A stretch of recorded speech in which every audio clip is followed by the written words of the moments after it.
Well, everybody, I wanted to expand a little bit on a video I made yesterday where I talked about, well, for a long time, about just people in our lives and kind of a plea for people to understand each other. It's kind of a joke, but to me it's an important thing that we understand that we're all different people. But most of all, the point I wanted to expand on was that there was a key part of that video where I kind of lost. I just kind of moved on to something else and never quite got to finish. And it was when I was talking about our lives and how short they really are, and how if we want to believe that we know more than our ancestors, we can only do that through using the knowledge of our ancestors to build on what we already know. For example, history as it's written cannot go back and be restudied. It's how it's written. So what we're doing is we're going on what people before us have built, which is a major, there's another whole side of that I wanted to talk about too, but the issue of how today we just take everything for granted. But it's been built on the backs of our ancestors, everything has. And all the creations, all the failures, all the negative things that we focus on that we've created, like the bomb, deadly viruses and whatnot. It's easy to overlook the fact that the same ingredients for that bomb have been used for power. Not to get into the nuclear power debate, and that some of the more negative things in history, some of the more negative inventions, if you will, have a positive side to them, if you can see that. So it means that people are just people, and we invent things. Nobody set out to invent a bomb to blow people up. At least that wasn't the original intention. It was energy. We were exploring. And there's always going to be somebody who's going to take advantage of that. So when we get into the individual life, a person takes on, when people talk about wisdom, it's kind of a joke in a sense that most of the wisdom that we have is accrued through other people's teachings and what we've learned through others' mistakes and successes. Yet through our own experience is the only way we gain true wisdom. Wisdom doesn't come by learning, and it's not the same as reading or living vicariously through someone else. Wisdom comes through our own experience. But when we're young, say 15, that's about the time when we really start to grow into like seeing the world for what it is. And from my perspective anyway, at least even up to age 25, we think we have it figured out, but we really don't. So what happens by the time we get into our adult life and we start to figure these things out, we're distracted by all the things that life throws at us. Usually just making money and living, getting by, dealing with issues. And that doesn't leave a lot of time for ideas or experiences outside of just normal life. In other words, we can't just sit down and study our entire life. And those who do, I've met some people who have studied a lot and really had no negative things in their life that they can point to as far as like holding them back, or never had to stress or worry about making money. And many of the people that I've met like that are very difficult to talk to. It's as if the more knowledge that you gain on specific subjects and delve into one particular idea, the harder it is to converse with the general public. Because, for example, a mathematician who is an extreme mathematician, many of these people have a really hard time having a social conversation with the average person because their mind is in mathematics. That's what they do. So when they're with people who are into mathematics, they can speak a different language. And this is the same way for each of us. So we like to think that we're smart. But remember that when we say that we're smart based on other people's work and research. And like I said, you can't go back and change history. You can't go back and, we may be able to go back and do scientific processes to see if they really worked or not. Things like phlogiston, which is what they thought burned in wood and whatnot. They created this, this is in the 1800s, they believed that phlogiston is what created fire. Now we understand carbon burns and combustion and how far we've come in such a short time, and it's left us with a lot of questions. But everyone wants to everyone wants to feel like they're an authority on life. And it's very humbling to sit back and realize that you're not. I'm not, you're not, nobody is.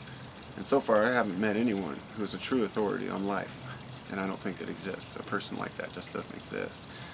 Because to be an authority on life, you have to understand the fullness of each person. And that's not something that an individual can do. But people tend to have this pious attitude that they have it all figured out. And when you see how the mind can lead you into certain ways of thinking, we see that humans have attached to some crazy ideas merely because of the mass hysteria of the group. And group mentality goes a long way to show how we really think, how we think we're thinking independently, but we're not. And we're basing it on these preconceived notions about life, about what we've learned, what we think we've learned. I don't know if you've ever heard of the mass hysteria, like the dancing hysteria, where they've had groups of people who there are tons of reports about this, different things. One of them was a dancing thing where people started dancing in the streets, and this went on for like weeks on end. I can't remember when. It was in America, early America sometime, but I think they danced for weeks, and one guy even died from exhaustion or something. There was something in the air, if you will, you know, a vibe, whatever it is, but these are always with us. That when you're in a room full of people, even if they totally oppose what you may think is true, you can at least attach to one idea that you can agree with, because that's human nature, to find the common thread. And the other side of it is that we point the finger and tell everybody how they're wrong. But it comes down to just clearing out your head, just sitting back and saying, how much of what I think I know is based on what I've been told, but more importantly, how much of it have I convinced myself is true? This doesn't really matter in the long run, because it's just how humans are, and that's the point I'm trying to make, is humans are yearning for answers, and people don't like to feel inferior or like they don't know something, so we create answers, and then we become pious about those, and we impress those on others, such as Christianity is the perfect example.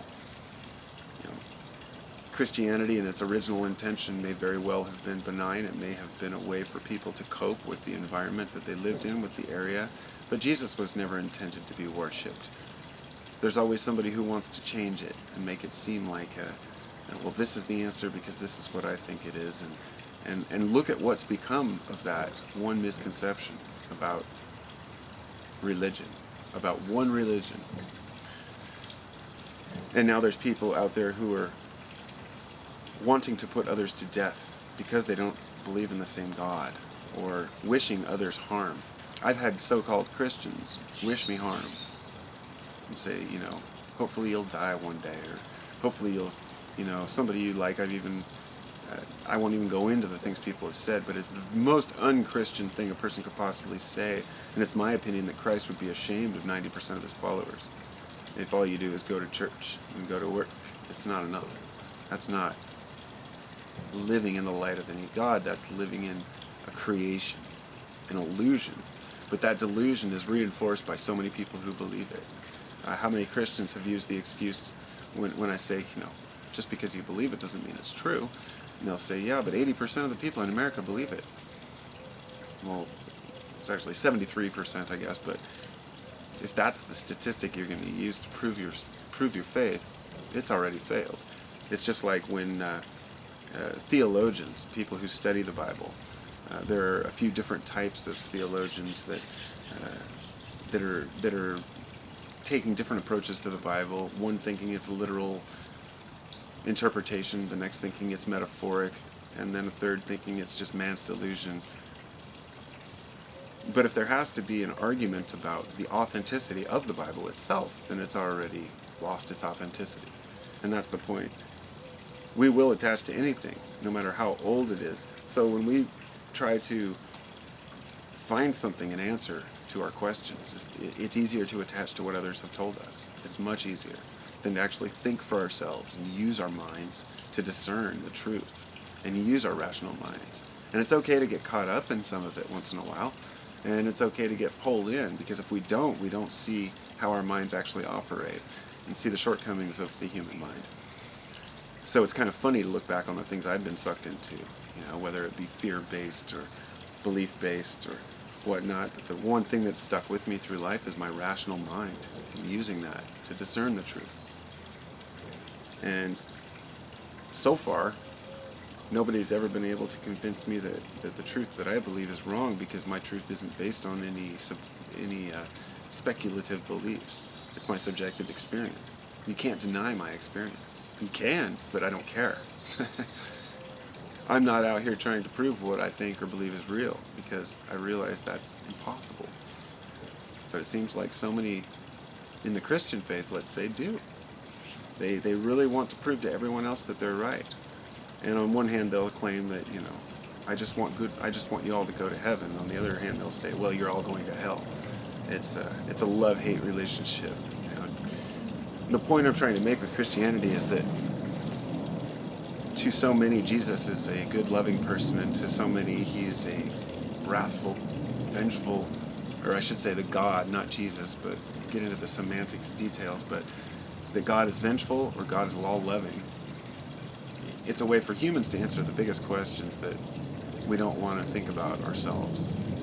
And the reason why I point out Christian flaws so much is because the Christians who have confronted me in my life have been some of the most belligerent, rude, uninsightful, and finger-pointing people, I guess, that I've ever come across. Some of the people I've met who maybe have particular beliefs or ideas they think are true, they may say, okay, this is a possibility, but with Christians, there's no way. There's no way. They just tell you you're wrong, and that what you think is wrong. And this is what's wrong with the world, honestly. And this is why Christianity and all religion, Hinduism, is just as flawed, just as faulty as people out here thinking they can chant Hare Krishna and, change the world. They're suppressing women in all religions, and that alone is enough to say it's bullshit. But I think until we get past our fear of each other and our fear of other beliefs and our fear of other ideas, all we have is our own lives. And in this life that's so short, we think that it's so long because of our perspective flaws. We don't get it. So you start to figure shit out when you're in 30, let's say, and then by the time you're 70, you're just like exhausted. You spend 40 years of your life learning about stuff, and you draw conclusions on that. And it's easy to not be willing to bend, but we have to. We have to. We can't just, we can't go on like this. But I question, every day I wonder, are we going to keep going on like this? Are we going to be able to pull our heads out of our asses, change the world? Because, it will only take a few generations, but there's all that history behind it. See, a generation can't change their mind in that short period of a life when so much of history goes against what they think that they believe, or say, but my ancestors all believed this or thought this. So what? Start fresh. Use your head. Look around. Look at the world you're in. Is there going to be a rapture? Are people really going to float up into heaven? No, of course not. That's a ludicrous idea. Just as ludicrous as Nibiru crossing paths with the earth. It's all a way for people to cope with not knowing. And I may be wrong. One of these may be true. But I have no evidence to support that they are true other than the history, which has been twisted and turned and cannot be re-studied and really understood as much as we'd like it to be.